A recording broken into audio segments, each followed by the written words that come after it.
Ginamit niya yung ano eh. Both. Oh.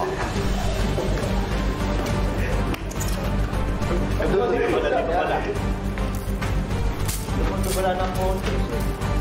Ayan! Oh! Oh! Oh! Tama na!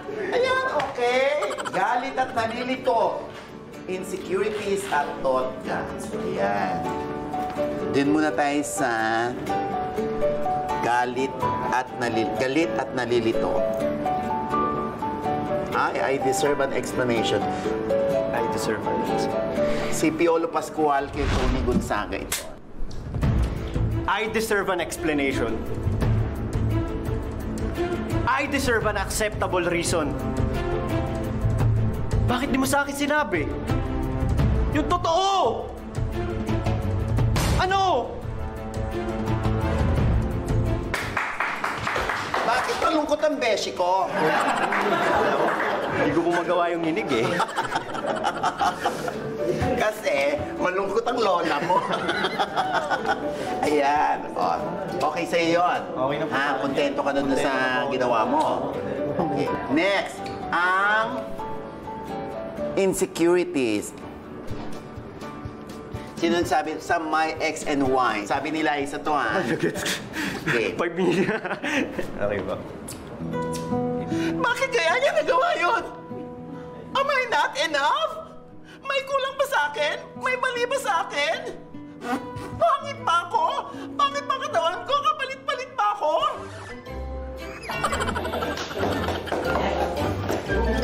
Pero, action star ka dito. Oh. Bakit niya kaya nagawa yun? I'm not enough ba? May kulang ba sa akin? May mali ba sa akin? Pangit ba ako?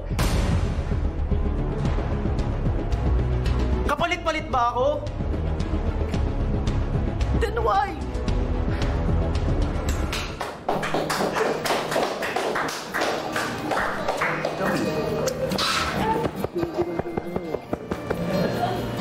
Okay lang yan, okay lang yan. Masyado niyan nilamdam, no? Kontento ka sa ginawa mo. Eto naman, Totga.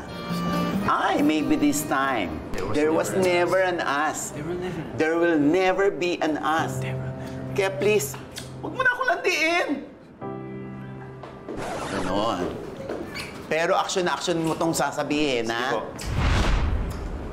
There was never an us. There will be... Sorry, isa pa po. Doon na ako nagkaroon ng palya.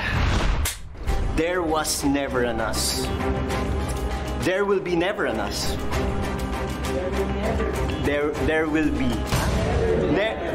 Medyo nahirapan ako doon sa part na may linya doon na may English. Nag-rattle din ako eh. So, kinabahan ako kagad. Kaya yun, parang medyo shaky ako noon. Kaya parang doon ako talaga na-challenge. There was never an us. There will never be an us. Kaya pwede ba? Huwag mo na akong landiin.